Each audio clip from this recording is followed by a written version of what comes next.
heterocedasticidad. Les recuerdo, el problema de la heterocedasticidad tiene relación con la forma en que se distribuyen los residuos. Es decir, al elaborar nuestro modelo, tengo que analizar la manera en que los errores se están presentando. Esto también ayuda a mejorar mucho mi modelo y es un análisis que va a enriquecer de una u otra manera cualquier estimación. Entonces, ¿qué les muestro aquí? Bueno, el error que nosotros hemos venido registrando como una E consiste en tener una varianza constante igual a la desviación estándar a cualquier nivel de variables independientes x1. Es decir, para cualquiera que sea nuestro valor de la variable independiente, los errores tienen que comportarse con la misma, con el mismo promedio o la misma esperanza. ¿Cómo son los errores distribuidos de manera adecuada? Pues verán, si se distribuye bien, cuando nosotros hagamos nuestra gráfica de los errores, vamos a ver que todos van a estar dentro de una misma banda a lo largo de toda la gráfica, ¿no? La diferencia en el espacio al inicio va a ser igual que en medio y que al final, ¿no? Eso es lo que nuestro modelo, lo que queremos que nuestro modelo tenga. Así es como se deben presentar los errores. Pero ¿qué otros casos podemos encontrar? Bueno, uno es que nuestros errores tengan una tendencia, o sea, que con el tiempo nuestros errores se vayan adaptando a una banda cada vez más ancha. Entonces, al inicio, el espacio entre la dispersión de los errores puede ser menor. En medio puede ser un poco más grande y después ser aún más grande. Entonces, si vemos que nuestros errores tienen este comportamiento, eso significa que presentamos heterocedasticidad y ese modelo no es útil para elaborar estimaciones. Se tiene que corregir. ¿Qué otro caso puedo tener? Bueno, podría ser que conforme vamos avanzando a la mitad de los datos, la dispersión aumente. Entonces tengamos como una especie de campana en la que en principio la distribución sea baja, después aumente y luego vuelva a disminuir. Entonces, esos errores también tienen problemas de heterocedasticidad.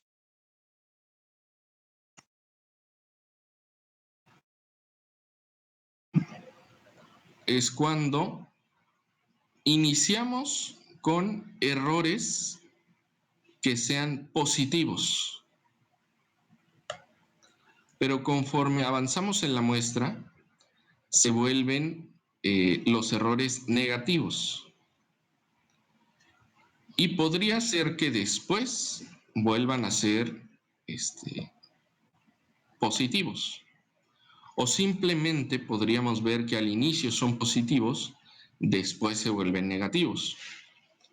O podríamos ver la distribución al revés, que primero sean negativos y después pasen a ser positivos. El punto es de que cualquier situación que se nos presente en donde los errores no sean parejos para cada periodo, vamos a decir que tenemos problemas de heteroscedasticidad. Esto es que los errores se relacionan de alguna manera con nuestra variable dependiente, o también puede ser que se relacionen con nuestra variable independiente. Pero la heteroscedasticidad sí es un problema, aunque también lo podemos ver como una oportunidad. Una oportunidad a mejorar nuestro modelo, la estimación que tenemos en nuestro modelo. Pues ese problema de que los errores tengan algún comportamiento observable significa que nos hace falta más información para poder mejorar esas estimaciones. Nos haría falta, por ejemplo, alguna variable, nos podría hacer falta incluir quizá el tiempo, bueno, una serie de cosas, ¿no? Pero les adelanto, el problema de la heteroscedasticidad muestra como características propias que tienen los individuos estudiados. Por ejemplo, si yo estuviera haciendo un análisis de países, seguramente tendría problemas de heteroscedasticidad. Porque si yo quisiera analizar el grado de ahorro de un país comparado contra el nivel de educación. Y bueno, voy a encontrar que la mayoría de los países más ahorradores también van a ser los que mayores niveles de estudio tienen. Pero resulta que dentro de cada país hay otras características que van a influir en ese nivel educativo. No solo es la tasa de ahorro, ¿no? Entonces, el hecho de que haya más datos dentro de esa estimación, o sea, más datos explicando o tratando de explicar la diferencia entre cada país, va a hacer que mis residuos se comporten de esas maneras extrañas. Así que la heteroscedasticidad la encontramos cuando los agentes que estamos estudiando o los datos que estamos estudiando tiene cada uno características propias que los distinguen unos de otros.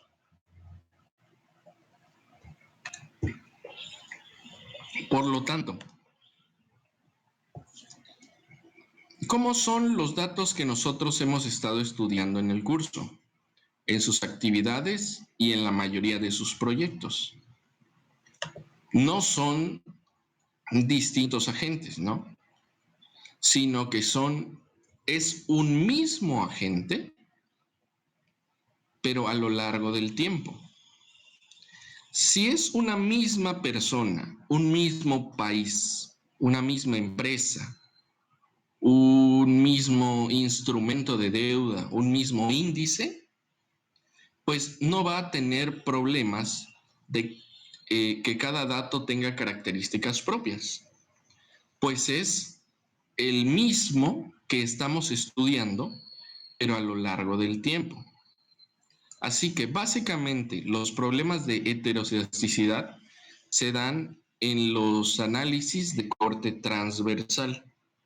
Es muy raro que encontremos este problema en estudios de corte de series de tiempo, ¿vale? Entonces, cuando ustedes analicen sus muestras o sus residuos, se van a dar cuenta que en su mayoría van a ser homocedásticos, ¿no? Al menos esa va a ser un problema que ustedes no van a tener en sus estudios. Pero cuando quieran realizar alguna estimación de corte transversal, sí se las van a encontrar, ¿no? Entonces, es importante tenerlo, conocerlo y saber cómo se puede resolver y aprovechar. Ahora,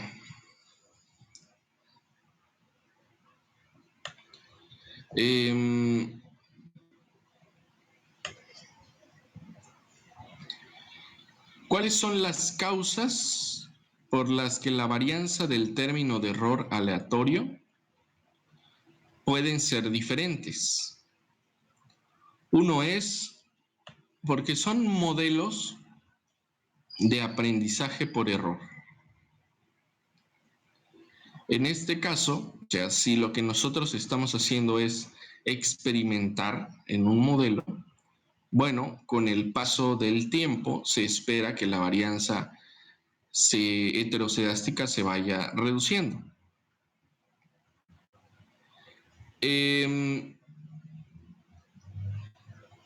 Cuando se trata de mínimos cuadrados ordinarios, los mismos supuestos de este modelo o de este tipo de estimación nos dicen que no podemos tener ni siquiera de inicio problemas de heteroscedasticidad. Un modelo de mínimos estimado a través de mínimos cuadrados ordinarios no funciona, no es útil cuando hay heteroscedasticidad. Sin embargo, existen otros métodos, también que los tenemos en IBIUS, que pueden utilizarse aún teniendo heteroscedasticidad. Pues ese tipo de estimación, como lo es mínimos cuadrados generalizados o mínimos cuadrados ponderados, aprovecha la información que da el error para estimar los valores futuros. Entonces, con otro tipo de estimación, la heteroscedasticidad sí se puede probar. Pero como nosotros estamos utilizando mínimos cuadrados ordinarios, no es posible el trabajar con heteroscedasticidad. ¿Qué otro? Bueno, a medida que las técnicas de recolección mejoran, la varianza tiende a disminuir. Es muy común que cuando nosotros tenemos una serie de datos con poco tiempo de uso, o también datos que no son muy fiables, o sea, que los hicieron, no sé, por ejemplo, las encuestas que se hacen. Bueno, eso depende mucho de la poca experiencia con la que se juntaron los datos. También podría depender de la subjetividad de los que brindaron la información. Entonces va a ser muy común en ese tipo de series que no son tan fiables que tengamos problemas en la varianza. Si nosotros tratamos con algunos datos, por ejemplo, la satisfacción del consumidor, no sé, la aceptación de un presidente, también la percepción, no sé, de crimen, vamos a encontrarnos con problemas de varianza. Y también si son series recién empezadas a elaborar, vamos a tener problemas, pero no dependerá de nuestro modelo, ¿no? Sino de la serie de datos propiamente. Entonces, cuidado con eso. ¿Qué otra? Los factores atípicos. Una observación atípica es aquella que puede ser muy grande o pequeña respecto a las demás observaciones de la muestra. Muchas veces, igual, cuando se trata de corte transversal, vamos a encontrar algunos agentes, algunos individuos que se comportan de manera muy extraña. Por ejemplo, Cuando nosotros hacemos análisis de los países en el mundo, vemos que hay algunos, o la mayoría, que se comportan dentro de un parámetro aceptable. Sin embargo, podríamos decir, el nivel de riqueza de un país comparado contra su nivel educativo. Bien, la mayoría de los países, conforme más ingreso tienen, más educación recibe la gente. Hay algunos países donde esto no es así.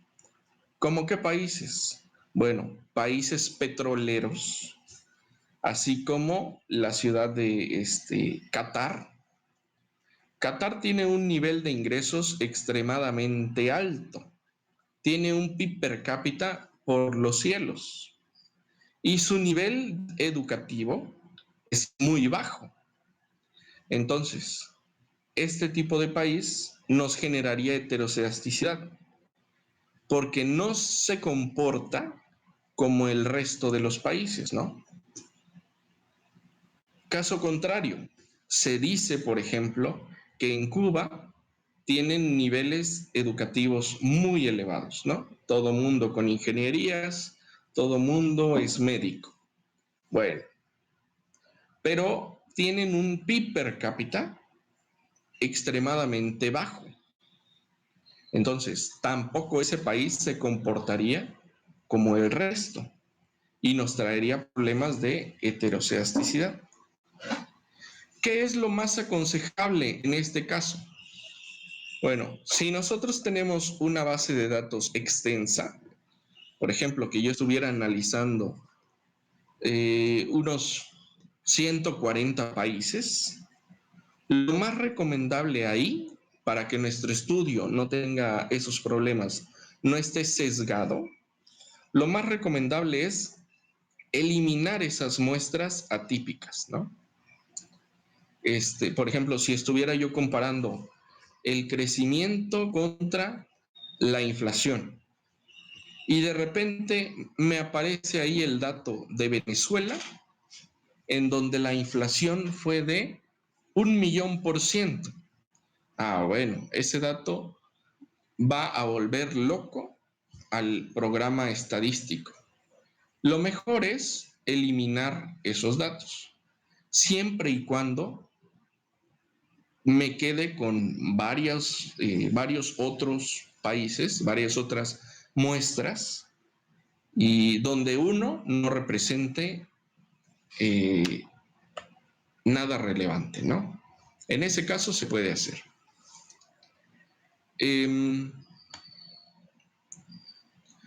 ¿Qué otra cosa? Bueno, también les pongo aquí, cuando trabajamos series de datos en el largo plazo, los periodos de crisis, en los periodos de crisis, los datos sufren modificaciones muy violentas que causan problemas estadísticos, como los años, seguramente ustedes se habrán dado cuenta que los años de crisis, como 1994, 95, el 2008, el 2012, sufren, también tal vez en el 2001, los datos tienden a irse hacia abajo, ¿no? La inversión, la IED, el crecimiento, y esto es porque son datos atípicos. Normalmente el país no funciona de esa manera, ¿no? Entonces, esos datos requieren un tratamiento especial que les voy a mencionar más adelante en la unidad. Y aunque la heterocedasticidad esté asociada al tipo de información que se utilice, también puede ser resultado de un modelo mal especificado, es decir, con variables omitidas o con una forma funcional incorrecta. Esto también es muy común. Si nosotros no estamos poniendo algún dato que se comporte, según lo que nosotros observamos en la distribución de nuestros errores. Por ejemplo, que vaya de menos a más, o que al inicio sea positivo, después negativo y luego vuelva a ser positivo. Bueno, puede ser que hay una variable importante para la determinación de nuestro modelo que no la estamos metiendo. Y la información que nos debe dar esa serie es la que quedó almacenada en los errores.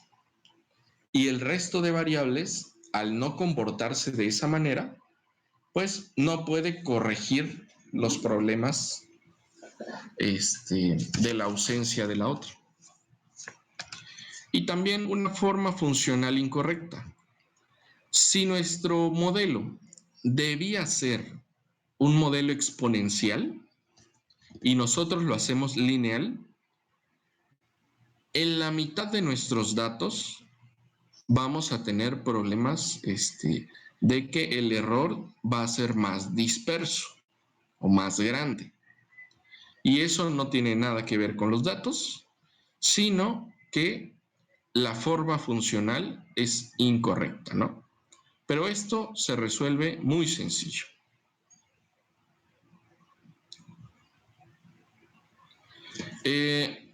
¿Hasta aquí alguien tiene alguna duda respecto a por qué se puede ocasionar la heteroscedasticidad?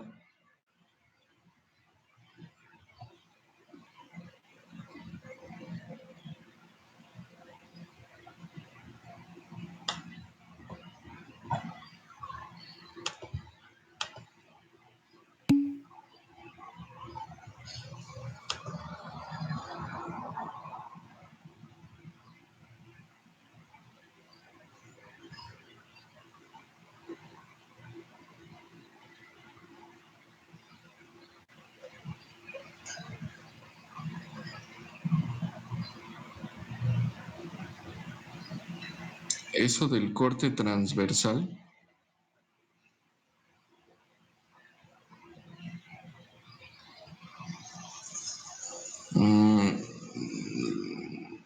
O sea, hay dos tipos de bases de datos, los de series de tiempo, que son donde analizamos un mismo individuo, un mismo país, una misma empresa a lo largo del tiempo.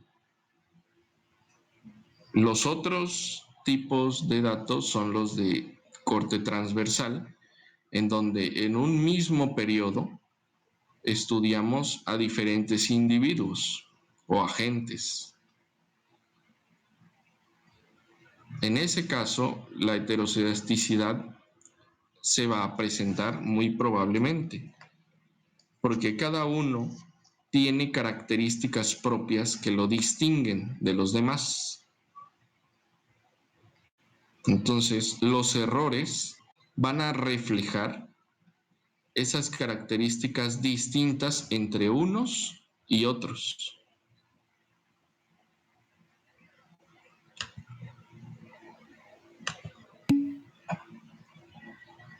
A ver, voy a pasar lista.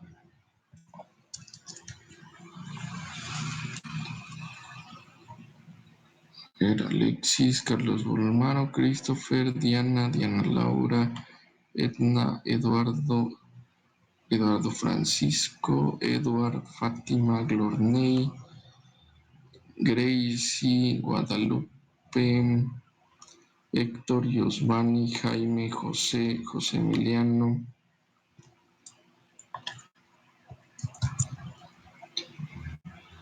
José Díaz, José Francisco, Julio, Karina, Kevin,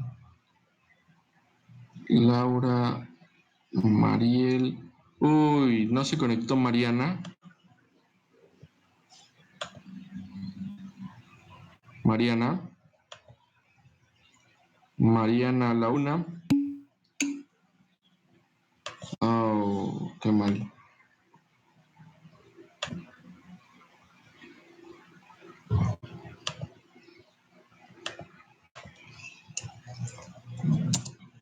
Bien, ok.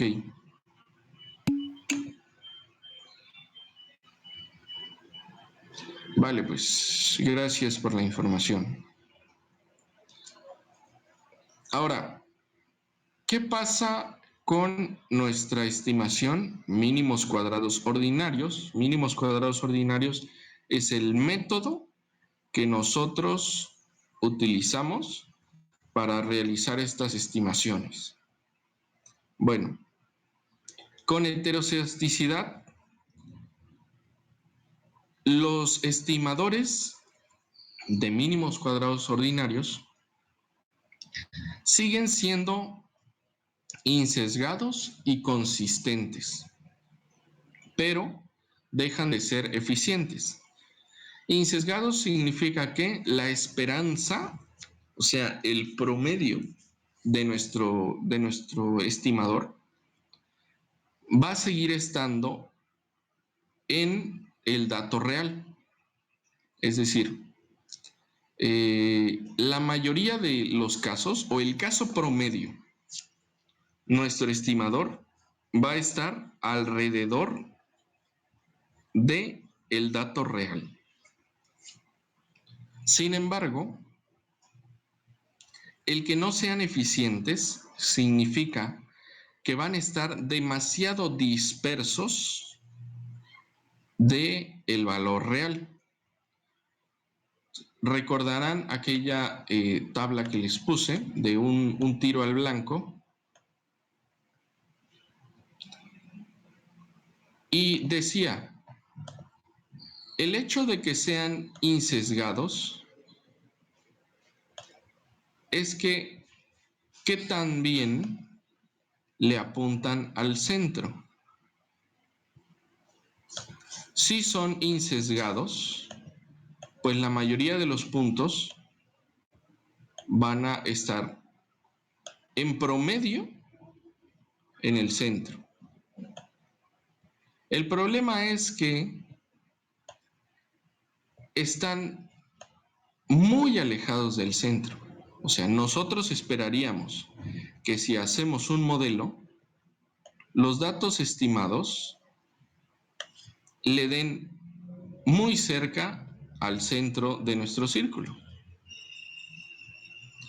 Pero el hecho de que tengamos heteroscedasticidad implica que si nuestras estimaciones rodeen el centro, pero sean en un rango demasiado grande.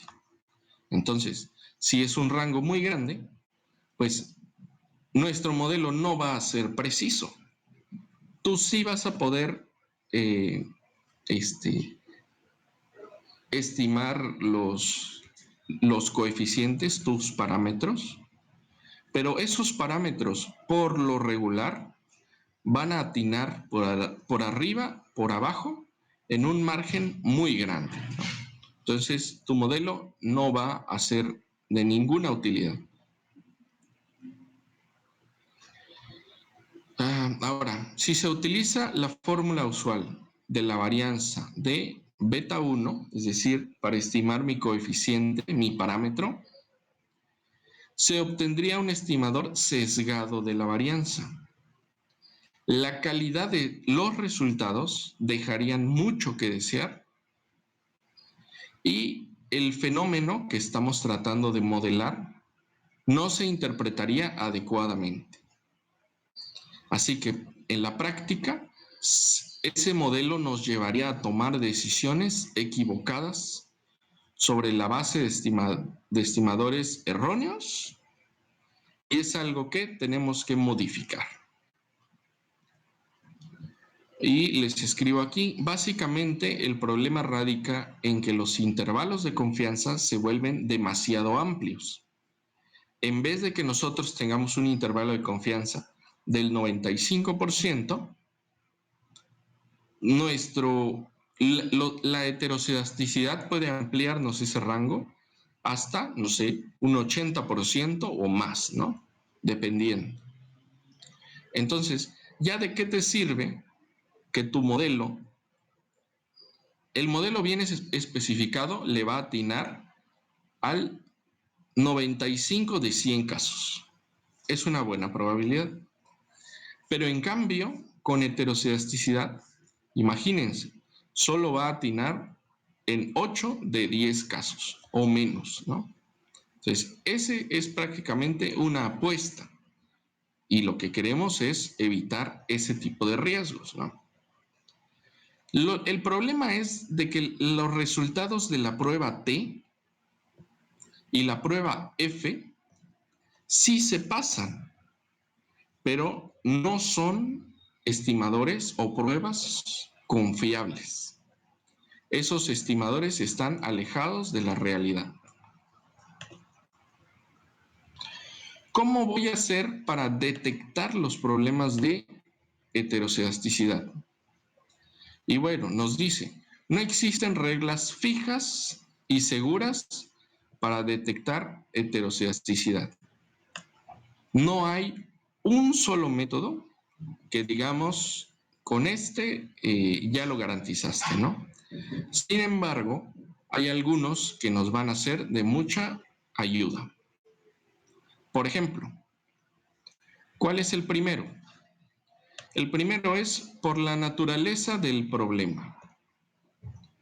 Si nosotros estamos analizando este corte transversal y tenemos unidades heterogéneas, o sea, estoy analizando personas distintas, empresas distintas, países distintos, voy a tener problemas, o sea, tengo que irme adelantando a que voy a tener problemas de heterocedisticidad.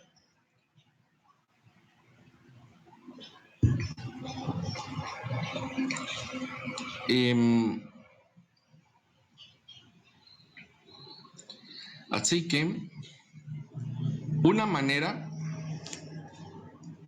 Diana.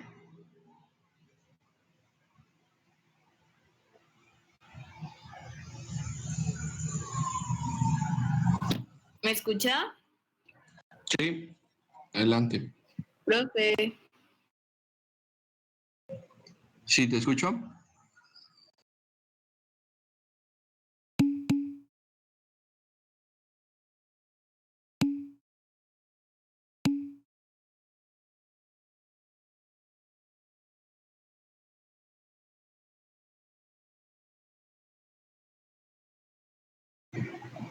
Adelante.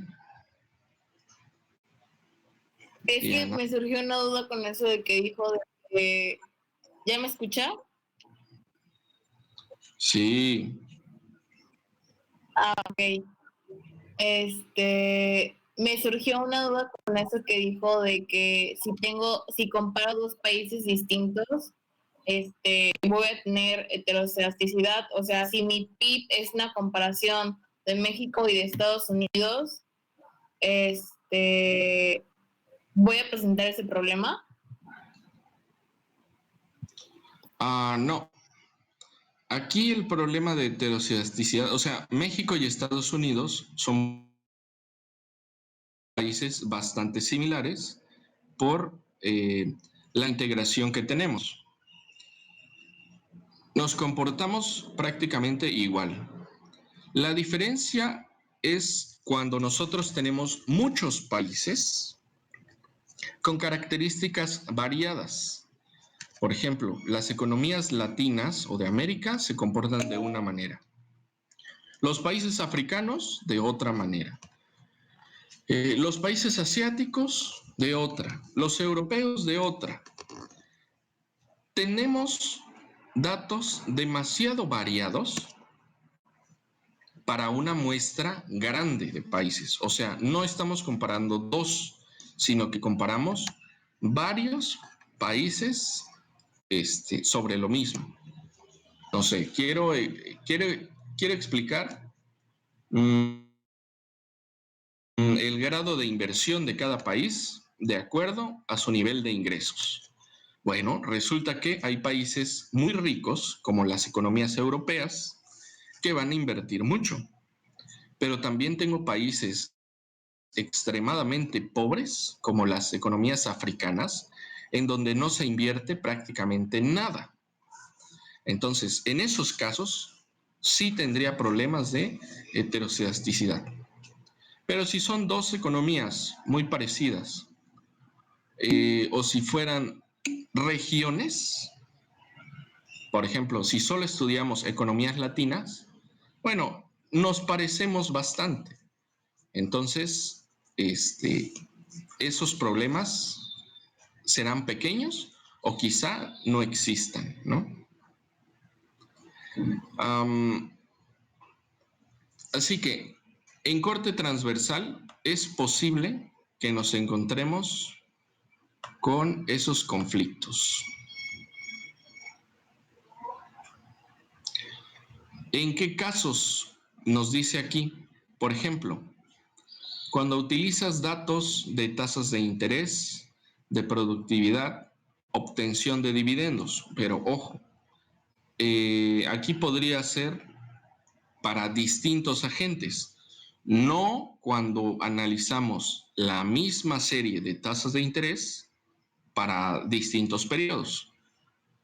Si es la misma serie a lo largo del tiempo, no va a haber problemas de heterocedasticidad, porque nosotros somos prácticamente los mismos a lo largo de los años.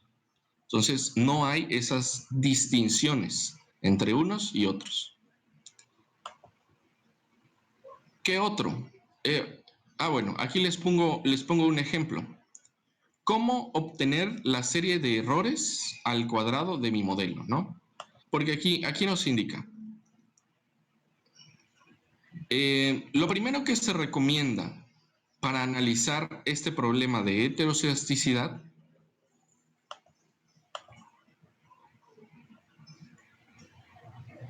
primero elaboramos el modelo como si no existiera el problema. O sea, hacemos nuestro modelo de mínimos cuadrados ordinarios.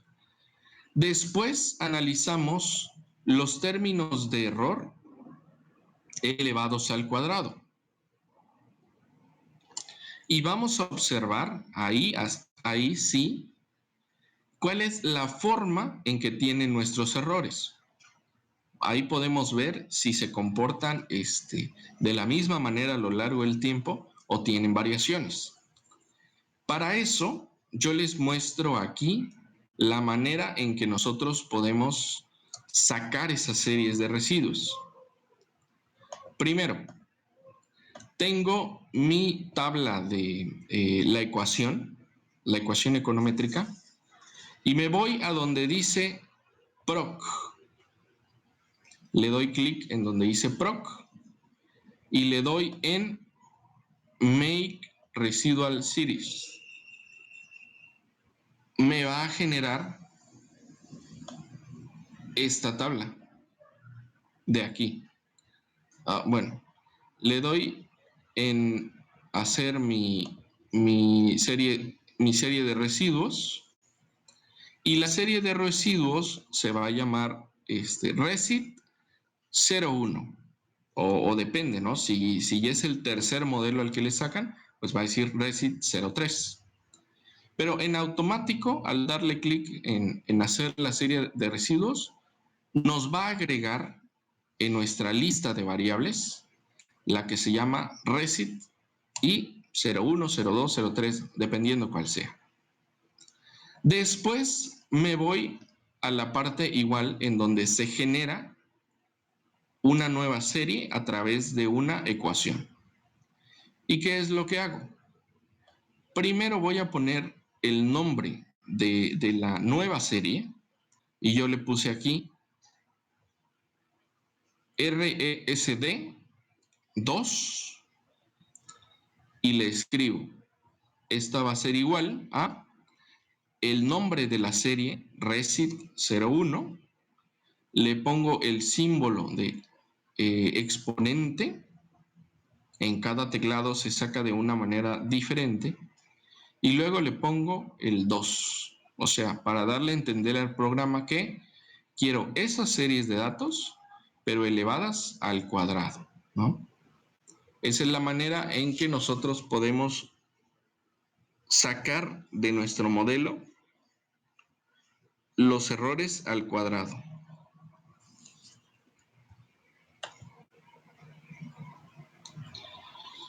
Ahora, el segundo paso o la segunda estrategia para detectar la heteroscedasticidad es el método gráfico. Cuando se utilizan los residuos de una variable aproximada de la varianza de error, se pueden graficar los errores al cuadrado, que es lo que les acabo de mostrar prácticamente, contra el valor estimado de la variable dependiente y. Entonces, a lo largo de, o en el eje de las, X, nos va a organizar la información, así como nosotros estimamos a los valores de la Y, de nuestra variable dependiente. Y la altura, o bien el eje de las Y's, vamos a tener el valor de nuestros errores a partir de una media. La media va a ser siempre 0. Mis errores elevados al cuadrado deben deben fluctuar dentro de una misma banda. O sea, puede ser que estén más altos, que estén más bajos, pero no pueden salirse de esa banda. Bueno, algunos datos pueden salirse, pero en general deben moverse dentro de esa banda. ¿Cómo observo yo que esto no está ocurriendo? Si veo que mis errores se mueven con una tendencia dentro de una banda, pero moviéndose hacia arriba o hacia abajo, esos residuos no son heteroscedásticos. También si cada vez se mueven con una mayor amplitud, esos residuos no son heteroscedásticos. Y también si vemos que se elevan y después disminuyen, o al revés, disminuyen y después se elevan, tampoco voy a tener, también voy a tener problemas de heteroscedasticidad. Entonces, esa gráfica que ustedes hagan de la serie de residuos al cuadrado se va a tener que comportar dentro, o sea, por ejemplo, podría tener un dato para arriba, un dato para abajo, pero veo que siempre la mayoría de los datos obedecen como esas dos líneas horizontales, ¿vale? Ese es el método gráfico para detectar problemas de heteroscedasticidad. ¿Tendrán alguna duda hasta este punto?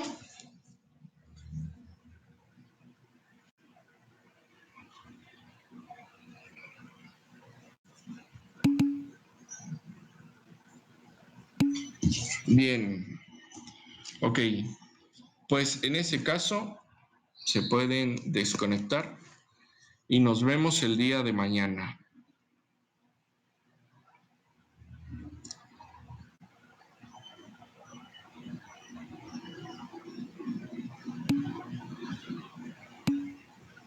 Vale, hasta mañana. Chao.